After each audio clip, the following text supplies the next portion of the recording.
Mesdames, Messieurs, j'ai d'abord conscience qu'à la seule évocation de cette conférence de presse dédiée au Covid, nombre d'entre vous ont pu ressentir un sentiment de lassitude, de jours sans fin, ont pu se replonger dans les périodes difficiles que nous avons vécues collectivement depuis près de 2 ans. Oui, le virus circule à nouveau, il circule vite, il circule partout, en France et dans le monde. À l'évidence, ce virus répond à des cycles émaillés de périodes de flambée épidémique et de périodes d'accalmie. Oui, la France connaît à son tour une 5e vague. Oui, cette 5e vague sera sans conteste plus forte, plus longue que la 4e vague survenue cet été. Si le variant en cause, le variant Delta très contagieux, est le même, les conditions climatiques automnales et hivernales favorisent sa diffusion, d'autant que nous passons davantage de temps à l'intérieur qu'à l'extérieur. Le professeur Jérôme Salomon va dans quelques secondes vous donner tous les éléments pour comprendre où nous en sommes. Mais avant, je veux vous dire qu'il n'y a aucune fatalité face à ce Covid et à ces cycles. Depuis 2 ans, la donne a changé et nous avons les moyens de nous prémunir individuellement et collectivement des conséquences dramatiques des premières vagues. Je veux vous dire que nous avons encore notre destin entre nos mains. Grâce à l'une des couvertures vaccinales les plus fortes au monde, grâce aux gestes barrières, grâce au pass sanitaire. Ainsi, et suite au Conseil de défense et de sécurité nationale qui s'est tenu hier, je ne vous annoncerai ni confinement, ni couvre-feu, ni fermeture anticipée des commerces, ni limitation des déplacements. À l'heure où nombre de nos voisins européens font face à la vague la plus violente depuis le début de la pandémie et sont contraints de prendre de telles mesures restrictives, nous faisons le choix de concilier liberté et responsabilité. Et nous considérons aujourd'hui que nous pouvons encore passer cette vague sans recourir aux outils les plus contraignants si nous savons utiliser pleinement les cartes que nous avons en main. Je vous présenterai dans quelques minutes les décisions qui ont été prises par le Président de la République pour protéger les Français. Puis le ministre de l'Éducation nationale abordera la question des écoles. Mais avant tout, professeur Salomon, je vous laisse la parole. L'Europe, confrontée à une importante 5e vague de Covid, est redevenue l'épicentre de la pandémie. Les conditions hivernales, température, humidité, vent, pollution, avec davantage d'activités et de rassemblements en intérieur, la baisse du respect des mesures barrières, le port du masque, l'aération régulière des locaux, le lavage des mains, ne pas se faire la bise, se serrer la main, et l'insuffisante couverture vaccinale contribuent à cette tendance internationale préoccupante.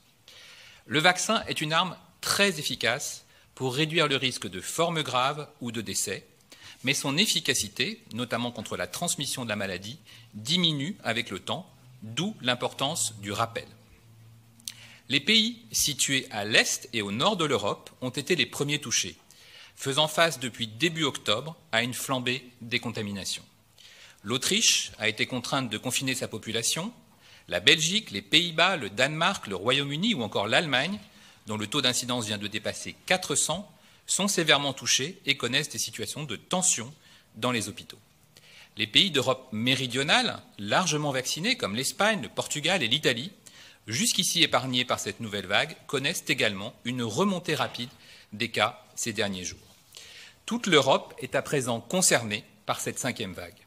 Le taux d'incidence sur 7 jours y dépasse 270 pour 100 000 habitants, alors qu'il est de 48,5 au niveau mondial. L'Europe représente aujourd'hui 67% des nouvelles contaminations recensées dans le monde. Cette vague touche désormais toute la France métropolitaine de façon homogène, avec une incidence en forte hausse. Le taux d'incidence s'élève à 193 et le R effectif, la vitesse de propagation de l'épidémie, est de 1,6, ce qui se traduit par un doublement du nombre de personnes touchées tous les 11 jours. La barre des 36 000 nouveaux cas en 24 heures a été dépassée dès ce lundi. Elle correspond au pic observé en août lors de la 4e vague. Les nouvelles hospitalisations et admissions en soins critiques, toujours décalées de 1 à 2 semaines par rapport aux cas, sont aussi en nette augmentation au niveau national. 8 765 malades de la Covid sont hospitalisés, dont 1 483 en soins critiques. La transmission du virus s'accélère, l'impact sanitaire de cette vague est réel. Les personnes aujourd'hui hospitalisées sont essentiellement non vaccinées, âgées et ou particulièrement fragiles, immunodéprimées notamment.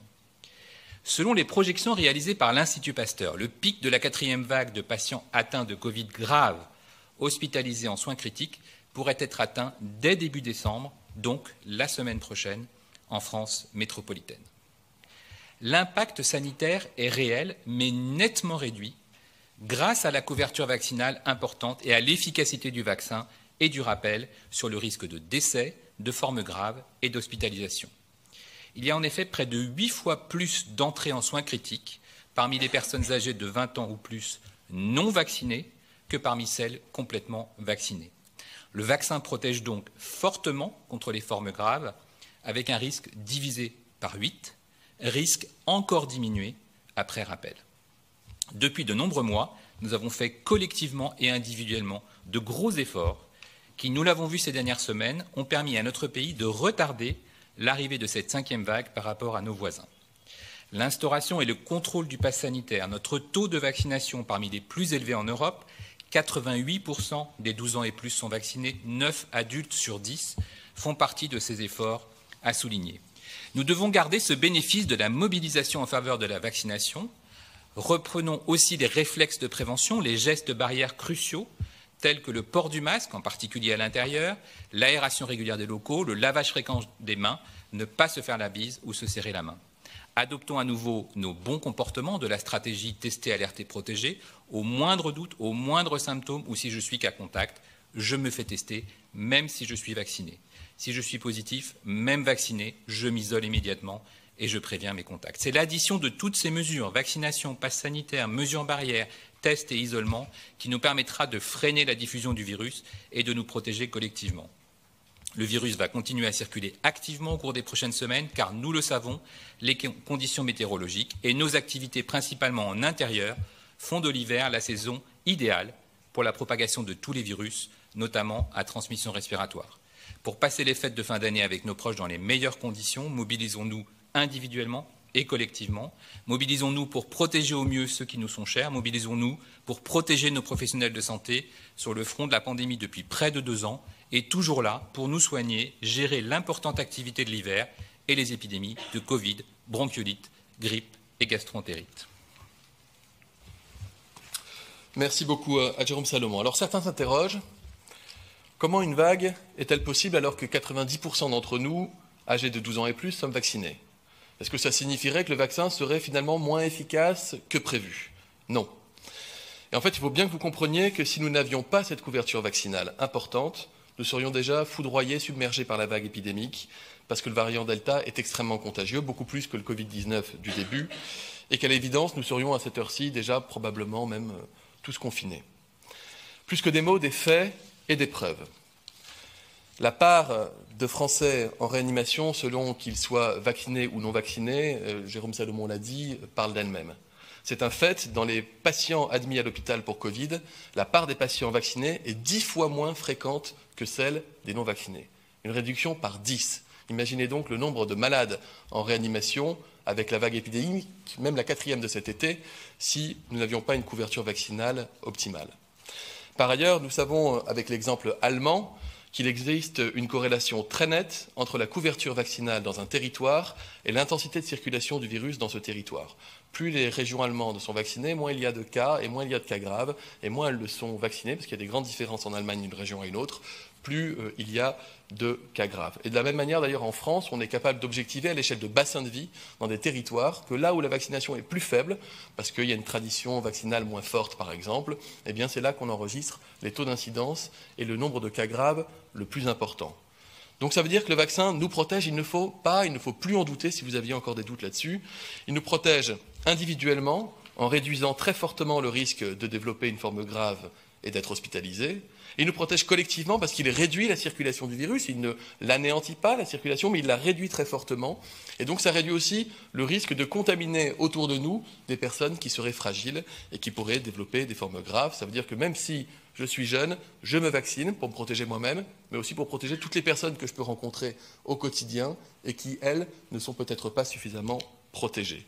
Le vaccin est donc très protecteur, mais il est vrai aussi que son efficacité va diminuer avec le temps, ce qui est un phénomène classique avec les vaccins. En effet, un vaccin apprend à votre système immunitaire, à votre corps, à fabriquer des armes contre le virus qu'on appelle des anticorps, qui fait que si le virus se présente, vous êtes déjà armé, vous savez fabriquer ces armes contre le virus et vous l'empêchez de vous infecter. Mais avec au bout d'un certain temps, l'efficacité du vaccin, elle diminue. Votre mémoire immunitaire, elle n'est pas infaillible. Et donc, il y a un premier appel qui est fait pour dire au système immunitaire, souviens-toi, comment est-ce que tu fabriques ces anticorps contre le virus? Eh bien, ce que nous savons, c'est que dans le cadre des vaccins contre le Covid, au bout de quelques mois, il faut renouveler ce rappel pour réactiver la mémoire immunitaire. Et alors, on va avoir une démultiplication de l'efficacité de l'immunité, et ce, dès les premières heures qui suivent le rappel de vaccination. C'est très impressionnant de voir cela. L'immunité baisse, on est moins protégé au bout de quelques mois, et d'un seul coup, avec le rappel, l'immunité redevient absolument optimale. Du coup, les scientifiques, en France comme à l'étranger, considèrent désormais que ce rappel, il est utile chez tous les adultes, chez tout le monde, dès 18 ans, parce que l'immunité, même chez les adultes jeunes, elle commence à décliner au bout de quelques mois. Et dans le contexte de forte circulation du virus que nous connaissons, les autorités scientifiques considèrent aussi que ce rappel, il ne faut pas attendre 6 mois pour le faire, il vaut mieux le faire dès 5 mois après la dernière injection ou après avoir été infecté. D'ailleurs, la Haute Autorité de Santé que j'avais saisie sur la question vient à l'instant de publier des recommandations qui sont celles que je vous indique et qui sont donc la première annonce que je vous fais ce matin et que je confirme, c'est que désormais le rappel vaccinal sera ouvert à tous les adultes âgés donc de 18 ans et plus dès 5 mois après leur dernière injection. Ce qui veut dire qu'en pratique, cela concerne 25 millions de Français. 25 millions de Français, dont 6 millions ont déjà reçu leur rappel. Il reste donc 19 millions de Français à date qui deviennent éligibles pour le rappel de vaccination et que nous invitons donc à se faire vacciner dans les 2 prochains mois. Certains d'entre vous s'interrogent. Si j'ai été infecté par le Covid, est-ce que je dois quand même faire mon rappel? La règle est simple, et retenez-la bien, une infection correspond à une injection. Pourquoi? Parce que si vous avez été infecté, de la même manière, votre système immunitaire apprend à fabriquer des anticorps, des armes contre le virus, et donc une infection peut donner une protection équivalente à celle procurée par le vaccin. Ce qui veut dire que si vous avez été infecté, que vous avez eu une dose, et que vous êtes à 5 mois de la dose, de la dernière injection, recevez un rappel. Si vous avez reçu une première injection et qu'ensuite vous avez eu le Covid, 5 mois après, vous recevez votre rappel. Si vous avez eu 2 injections et que vous avez eu malgré tout le Covid, dans 5 mois, vous pourrez bénéficier d'un rappel. C'est une règle qui est claire, qui est simple et qui s'applique à tous les adultes âgés de 18 ans et plus. En parallèle, nous voulons continuer d'aller chercher, d'aller vraiment mobiliser les quelques 6 millions d'entre nous qui ne sont toujours pas vaccinés alors qu'ils sont éligibles depuis bientôt 1 an. Quelles que soient les craintes, quelles que soient les réticences, il n'est plus le temps d'attendre ni un vaccin français pour certains, ni d'avoir suffisamment de recul. On est bientôt à 1 an de la campagne vaccinale. Des milliards de terriens ont été vaccinés. Vous savez que ce vaccin est efficace, vous savez qu'il vous protège, vous et celles et ceux qui vous entourent. On va continuer de mobiliser tout ce qu'on peut pour aller vous motiver à recevoir ce vaccin. On va développer à nouveau des opérations avec des médiateurs sanitaires à destination des personnes fragiles isolées en lien avec les collectivités territoriales. On va redévelopper des barnums de vaccination, notamment dans les centres commerciaux, parce que ça fonctionne bien. J'appelle à nouveau, et je sensibilise à nouveau, mais je sais qu'ils le font au quotidien, les médecins, les pharmaciens, les infirmiers, à aller motiver leurs patients réfractaires pour qu'ils puissent se faire vacciner. Et solennellement, j'appelle celles et ceux d'entre vous, notamment les plus âgés et les plus fragiles, qui hésitiez encore à franchir le pas, parce que ce virus tue et que ce vaccin vous protège. L'autre question qui peut se poser, c'est est-ce que nous avons suffisamment de vaccins pour vacciner ces 19 millions de Français? Eh bien oui, nous avons suffisamment de vaccins. Plus de 25 millions de vaccins ARN messagers sont actuellement stockés dans les établissements de santé, mais également chez les médecins et les pharmacies en ville. Des doses de Pfizer et des doses de Moderna. Là aussi, je rassure tout le monde, à partir de 30 ans, on peut recevoir un rappel avec du Moderna, qui est un vaccin extrêmement efficace. Ces rappels peuvent se faire donc auprès de tous les professionnels de santé habilités à vacciner en ville, les médecins, dans 15 000 pharmacies du territoire, les sages-femmes, les infirmiers, les masseurs kinésithérapeutes, les laboratoires de biologie. Ces professionnels de ville, ils peuvent commander désormais autant de vaccins qu'ils le souhaitent, et ce depuis plusieurs semaines. Et on estime qu'il y a environ 4 millions de doses de vaccins ARN messager qui sont actuellement en stock chez vos professionnels de santé en ville. Si vous le souhaitez, vous pouvez aussi opter pour les centres de vaccination. Il reste plus de 1100 centres ouverts sur tout le territoire national. La France reste l'un des pays les mieux maillés en centres de vaccination. Et avec les élus locaux, que nous avons concerté ce matin même avec le Premier ministre, avec les ARS, avec les préfets, nous allons ouvrir, rouvrir ou amplifier les centres de vaccination existants, et ce, dès ce week-end, car la vaccination en rappel pour les adultes est ouverte à compter de ce samedi, et vous pouvez d'ores et déjà vous rendre sur les plateformes de prise de rendez-vous en ligne pour réserver vos créneaux. Vous comme moi, nous le savons, tout le monde, évidemment, les 19 millions de Français appelés à se faire vacciner, ne pourront pas être vaccinés aujourd'hui ou demain. Ça va prendre un petit peu de temps et c'est tout à fait normal, et ce n'est pas grave. C'est d'ailleurs la traduction de votre mobilisation. Mais je vous le redis, il y aura des vaccins pour tout le monde pourra être vacciné dans les délais. Vacciner, revacciner des millions et des millions de Français en quelques semaines, c'est certes une prouesse logistique, mais c'est une prouesse que nous avons déjà réalisée ce printemps et cet été grâce à l'extraordinaire mobilisation de nos professionnels de santé, des préfets, des élus locaux, des agents des collectivités territoriales, que je remercie à nouveau pour leur très grande mobilisation, et ce, à compter de ce week-end qui sera à nouveau renforcé. Une autre question autour de la vaccination, ça concerne la vaccination des 5-11 ans, la vaccination des enfants.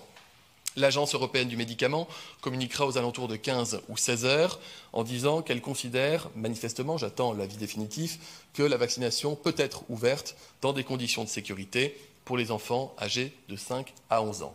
Quelles sont désormais les étapes à suivre en France? D'abord, je saisis le Conseil consultatif national d'éthique, parce qu'il y a des questions éthiques qui se posent en termes de protection collective, de protection individuelle s'agissant des enfants. Ensuite, je saisis bien sûr la Haute Autorité de Santé pour qu'elle puisse regarder, décrypter en toute transparence l'ensemble des données à disposition et déterminer dans quel cadre, dans quel contexte pourrait ou non être ouverte la vaccination aux enfants de 5 à 11 ans.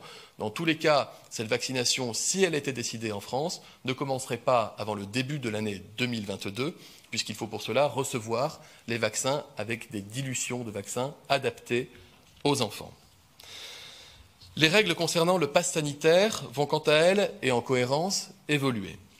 Vous le savez, à compter du 15 décembre, le pass sanitaire pour les plus de 65 ans ne sera plus actif si le rappel n'a pas été fait dans un délai de 7 mois après l'infection ou après la dernière injection. Et à compter du 15 janvier, ce pass sanitaire de tous les autres publics, c'est-à-dire les Français âgés de 18 à 64 ans, ne sera plus actif si le rappel n'a pas été fait dans ce délai qui reste inchangé de 7 mois après la dernière injection, de sorte qu'une fois que vous êtes à 5 mois de votre dernière injection, vous aurez 2 mois pour recevoir votre rappel et ainsi conserver le bénéfice de votre pass sanitaire. Par ailleurs, et à compter de lundi 29 novembre, lundi prochain, les tests PCR et antigéniques qui donnent accès au pass sanitaire pour celles et ceux qui parmi vous n'êtes pas encore vaccinés, aujourd'hui ils sont valables 72 heures. Avant, ils étaient valables 48 heures quand le virus circulait un peu plus. Compte tenu du fait que le virus circule beaucoup plus aujourd'hui, nous réduisons à 24 heures la durée de validité de ces tests pour bénéficier du pass sanitaire, ce qui veut dire que très concrètement, si vous n'êtes pas encore vacciné et si vous souhaitez bénéficier du pass sanitaire, vous devrez donc vous faire tester tous les jours à vos frais, sauf si vous êtes symptomatique avec une ordonnance de votre médecin, sauf si vous êtes reconnu cas contact par l'Agence régionale de santé ou par l'assurance maladie. La vaccination est notre meilleure arme, notre meilleure protection. Le pass sanitaire est une arme supplémentaire qui est efficace et qui est montrée dans toutes les études. Mais nous devons pousser notre avantage face au Covid jusqu'au bout. Ce n'est pas les seules armes dont nous disposons. Je veux parler des gestes barrières, du masque et de l'aération. Des mesures simples qu'il appartient à chacun d'entre nous de respecter au quotidien et dans la durée, et pour lesquelles un relâchement compréhensible quand le virus circulait moins est constaté. Nous devons donc collectivement nous ressaisir. Et nous avons, je le répète, notre destin en main. Chacun est responsable de la santé du groupe et nous sommes tous en première ligne dans le combat contre le virus. Être libre, ça n'est pas refuser mordicus ces mesures qui évitent de saturer les services de réanimation et qui permettent de retrouver une vie aussi normale que possible. Ces petites contraintes du quotidien sont les clés de notre liberté. Être libre, c'est d'abord être responsable et c'est mesurer la portée de nos choix. Nos services de réanimation accueillent des centaines de patients qui étaient libres de ne pas se faire vacciner, des patients d'ailleurs parfois jeunes, qui ont préféré la croyance à la science, qui ont préféré la conviction à la responsabilité. Sont-ils libres aujourd'hui? Je ne le crois pas. Et il est dommage de mettre sa vie en danger pour une idée fausse.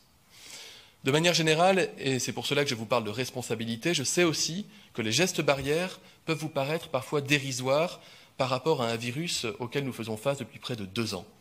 Mais ils sont des outils inestimables dans le fait de freiner la propagation du Covid. Hélas, le Covid ne s'arrête pas de circuler parce que c'est l'heure d'un moment de convivialité à l'issue d'une longue réunion autour d'un verre. Hélas, le retour des poignées de main ne transmet pas que de la chaleur humaine, il peut transmettre aussi le virus. Il faut donc rester vigilant à tout instant, reprendre les bonnes habitudes qui ont parfois été perdues. Le gel hydroalcoolique, lui aussi, doit faire son retour partout. On constate qu'il a parfois disparu de certains endroits. Nous ne manquons clairement pas de gel, donc il nous faut en consommer un maximum. Le masque, lui aussi, a été progressivement ôté, notamment entre des personnes vaccinées qui se disent « bon, toi, tu es vacciné, je suis vacciné, on risque rien, on enlève le masque ». Ce retrait s'est opéré progressivement par usure ou par fausse réassurance. Désormais, compte tenu de la circulation du virus, il faut le remettre. D'ailleurs, à ce titre et à compter de demain, un décret rendra à nouveau obligatoire le port du masque partout en intérieur, dans les lieux couverts par un pass sanitaire. Donc même en cas de pass sanitaire dans un lieu recevant du public, vous devrez porter le masque. Les préfets seront aussi habilités, département par département, à rendre obligatoire le port du masque en extérieur pour des événements en extérieur tels que, par exemple, on peut l'imaginer dans les prochaines semaines, les marchés de Noël ou encore des brocantes. S'agissant d'ailleurs des marchés de Noël, leur accès sera lui aussi désormais soumis au pass sanitaire. Je le disais, parmi les autres mesures barrières, il y a l'aération. C'est une mesure qui est essentielle, elle permet d'évacuer les particules de virus en suspension dans l'air. On doit tous adopter ou réadopter ce réflexe d'aérer, souvent, partout. Par exemple, si vous avez une réunion qui dure 1 heure, vous prenez la peine d'ouvrir une fenêtre, même s'il fait un peu froid, c'est vivifiant. Vous ouvrez 10 minutes la fenêtre et ça permet l'évacuation des particules virales et ça réduit le risque de contamination. Par ailleurs, partout où c'est nécessaire, il peut être utile d'installer des capteurs de CO2. Ça ne permet pas l'aération, mais ça permet de vous alerter quand il est devenu urgent d'aérer. Les autres gestes barrières sont tout autant utiles. On les rappelle, Jérôme Salomon, tousser ou éternuer dans son coude, utiliser un mouchoir à usage unique. Bref, vaccination, passe sanitaire, gestes barrières, nous avons d'ores et déjà les armes pour combattre cette nouvelle vague. Mais dans les prochaines semaines, nous disposerons d'une arme supplémentaire. Depuis le début de l'épidémie, les laboratoires du monde entier cherchent des traitements qui sont efficaces contre le Covid. La recherche a là aussi réalisé des progrès considérables et je tiens à le dire, la France est à chaque fois à la pointe pour être l'un des premiers pays au monde à en faire bénéficier les malades. Depuis quelques mois, nous disposons ainsi d'un traitement qu'on a à base d'anticorps dirigés contre le virus, un traitement injectable qui nécessite d'être hospitalisé et qui permet de diminuer les risques de développer des formes graves chez des personnes particulièrement à risque. Plus de 7000 Français ont reçu ce type de traitement. Mais la donne va changer puisque, à partir du début du mois de décembre, nous avons l'arrivée d'un nouveau médicament. Cette fois-ci, c'est un médicament antiviral. Il s'appelle le molnupiravir et nous fondons beaucoup d'espoir dans ce traitement.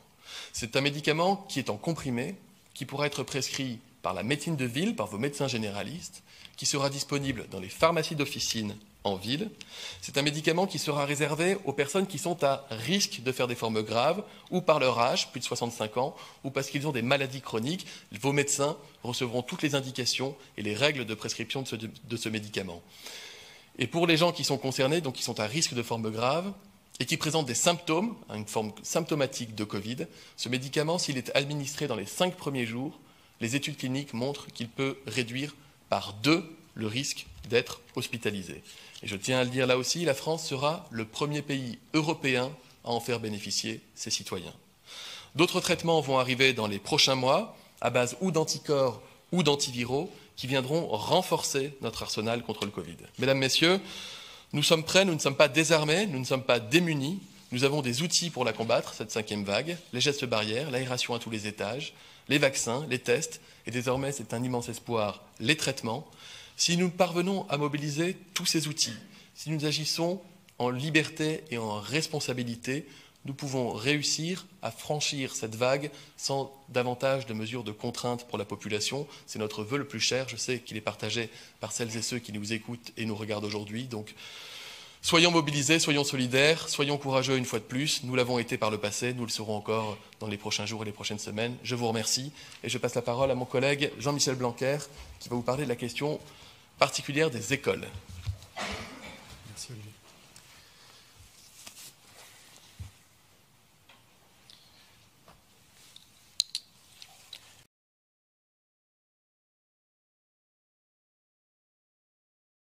Mesdames, Messieurs, l'évolution de l'épidémie dont nous parlons depuis tout à l'heure concerne évidemment l'école comme le reste de la société. Et comme nous l'avons fait depuis le début de la crise sanitaire, nous allons donc ajuster notre protocole pour tenir compte de cette réalité. Notre objectif, notre boussole, vous le savez bien, reste la priorité d'une école ouverte. C'est ce que nous avons fait tout au long de l'année dernière. C'est ce que font désormais d'ailleurs tous les pays européens. Et donc, toutes les mesures dont je parlerai ensuite sont guidées par cet objectif. Mais tout d'abord, je voudrais faire un point sur l'état de la situation sanitaire dans l'espace scolaire.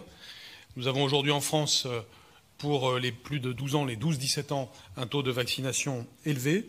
C'est l'une des meilleures couvertures vaccinales en Europe pour cette classe d'âge, derrière la péninsule ibérique. Nous avons ainsi 77% de primo-vaccinés et 75% avec un schéma vaccinal complet. Pour rappel, la moyenne de la couverture vaccinale en Europe, c'est 55%. C'est évidemment un atout pour l'enseignement secondaire où ces élèves sont vaccinés. Je voudrais signaler aussi que la vaccination des professeurs atteint 90% dans la dernière enquête que nous avons faite, ce qui est largement supérieur à la moyenne nationale. Et donc merci là aussi aux professeurs pour leur civisme et leur sens des responsabilités. Bien sûr, les campagnes vaccinales continueront et ces chiffres peuvent encore augmenter. À ce jour, donc, la situation est en croissance. Et hier, on dénombrait 8500 classes fermées. Ce chiffre était de 4100 le 19 novembre. Je rappelle qu'au pic de la crise l'an dernier, nous allions jusqu'à 12 000 classes fermées. Cela donc reste inférieur à certains pics que nous avons connus, mais c'est une tendance en hausse et donc nous sommes attentifs. Ces fermetures de classes concernent exclusivement, quasi exclusivement, l'école primaire. Je voudrais rappeler le dispositif que nous avons mis en place dans l'espace scolaire depuis la rentrée de septembre, avec évidemment une grande différence entre l'école primaire et l'enseignement secondaire. Pour l'année 2021-2022, nous avons établi, en lien avec les autorités sanitaires, un protocole gradué comportant 4 niveaux, et le passage d'un niveau à l'autre dépend de différents facteurs, notamment le taux d'incidence, de dépistage, la couverture vaccinale, la tension des structures hospitalières et d'autres critères encore. Le protocole sanitaire qui s'applique en métropole actuellement est de niveau 2. Et il comprend des mesures dont certaines sont bien connues et recoupent ce que nous venons d'entendre en population générale. Je pense en particulier aux mesures renforcées d'aération. Ce qui vient d'être dit sur les salles vaut évidemment pour les salles de classe, c'est-à-dire l'ouverture des fenêtres le plus fréquemment possible, et notamment une fois par heure, le lavage des mains, le port du masque obligatoire pour tous les personnels ainsi que pour les élèves dès le cours préparatoire, la limitation du brassage par niveau, la désinfection des surfaces les plus touchées et, en mesures diverses, l'absence de sport de contact et des distanciations adaptées. Ce protocole donc continue à s'appliquer et il est complété par un protocole de traçage qui vise à identifier les cas de Covid déclarés et les cas contacts. Rappelons que l'an dernier, avant le déploiement des vaccins, c'était notre principal levier, la fameuse stratégie tester, alerter, protéger, est ce qui nous a permis de maintenir pour l'essentiel l'école ouverte. Selon ce protocole, un cas de Covid dans une classe à l'école primaire entraîne aujourd'hui la fermeture d'une classe. Et au collège et au lycée, les élèves justifiant d'une vaccination complète poursuivent leurs cours en présence et les contacts à risque sans vaccination passent à l'enseignement à distance pour une durée de 7 jours. Aujourd'hui, donc, au collège et au lycée, la 5e vague a moins d'impact, grâce notamment à la vaccination et grâce au protocole mis en place. Et donc, c'est sur l'école primaire que je vais maintenant insister, puisque l'enseignement secondaire, avec le protocole actuel, peut tout à fait traverser la 5e vague. Aujourd'hui, pour l'école primaire, de nombreuses familles sont concernées par les fermetures qui existent. Nous estimons que c'est environ 180 000 familles qui sont concernées aujourd'hui par des fermetures de classes. Et vous savez, je suis très conscient et très attentif à cette réalité. Hier, nous avions 3 200 élèves qui étaient déclarés positifs. Ce sont donc des chiffres qui sont assez importants. C'est pourquoi, depuis plusieurs semaines, nous avons lancé une expérimentation dans 10 départements, depuis le début du mois d'octobre exactement, pour tester un dispositif plus adapté et qui nous avait été inspiré par des autorités sanitaires et scientifiques.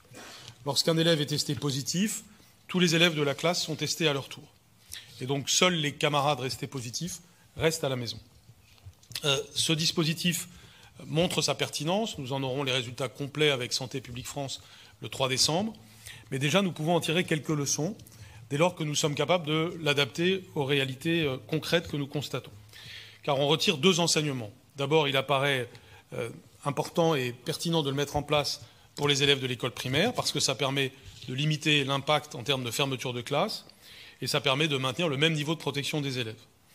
Mais on doit adapter les modalités de dépistage, parce que, selon les départements, nous avons constaté des réalités différentes, notamment capacité de réactivité des laboratoires et des différentes structures concernées par ce dispositif.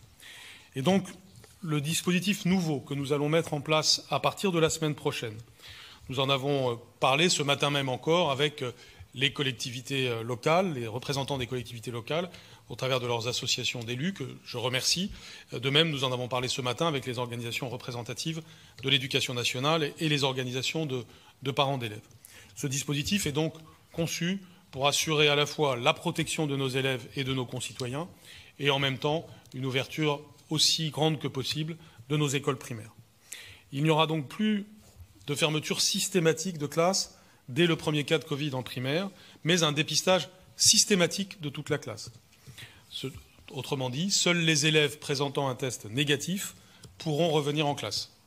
Ces tests pourront être réalisés par les responsables légaux, et donc c'est une mesure de souplesse, c'est-à-dire que le test peut être réalisé soit par les responsables légaux, en général les parents, au travers des pharmacies, des laboratoires et de l'ensemble des structures qui réalisent les tests, soit au travers d'une présence des laboratoires dans l'établissement scolaire, dans l'école primaire. C'est ce qui se précisera et se réalisera tout au long de la semaine prochaine. Cette mesure entrera en vigueur dans le courant de la semaine prochaine, de manière différenciée selon les lieux, puisque la mobilisation des structures adaptées est différente selon les lieux. Et bien entendu, aussi bien les communes que les directeurs et directrices d'école, au travers des recteurs, seront informés des modalités. Je rappelle que le test est gratuit. Il est gratuit pour tous les mineurs et que, évidemment, tous les mineurs seront mis en situation de pouvoir être testés. Le protocole de niveau 2 est donc maintenu sur tout le territoire. Il s'applique aussi à l'école primaire avec cette évolution du protocole de traçage. Ces nouvelles mesures nous permettent d'ajuster notre dispositif pour faire face à l'évolution de la situation épidémique. Nous devons rester évidemment particulièrement vigilants dans les prochains jours. Cela vise à limiter le nombre de fermetures de classes à l'école primaire. On sait que c'est préjudiciable aux élèves. Cela vise aussi à responsabiliser tout le monde, de façon à ce qu'il y ait finalement plus de tests réalisés pour les enfants dans notre pays. Je sais que nous pouvons compter sur la responsabilité de chacun. Ça a été réalisé dans le passé au travers d'autres mesures qui ont montré ce sens des responsabilités des acteurs de l'éducation. C'est grâce à la mobilisation de l'ensemble des membres de la communauté éducative, les chefs d'établissement, les directeurs et directrices d'école, les professeurs, les personnels, les parents, les élèves eux-mêmes, dont on doit rappeler qu'ils font preuve de beaucoup de civisme dans cette période, que les gestes barrières sont plus particulièrement respectés dans l'enceinte scolaire que dans le reste de la société, que nous pouvons donc être un des pays au monde pouvant continuer à avoir au maximum ces écoles ouvertes. Et donc, au nom de l'intérêt des enfants, je veux remercier toutes et tous pour la mobilisation que tout cela va requérir. Je vous remercie. Merci beaucoup, Jean-Michel Blanquer. Et on va prendre des questions si vous en avez, mais je vois des mains qui se lèvent et je ne suis pas surpris.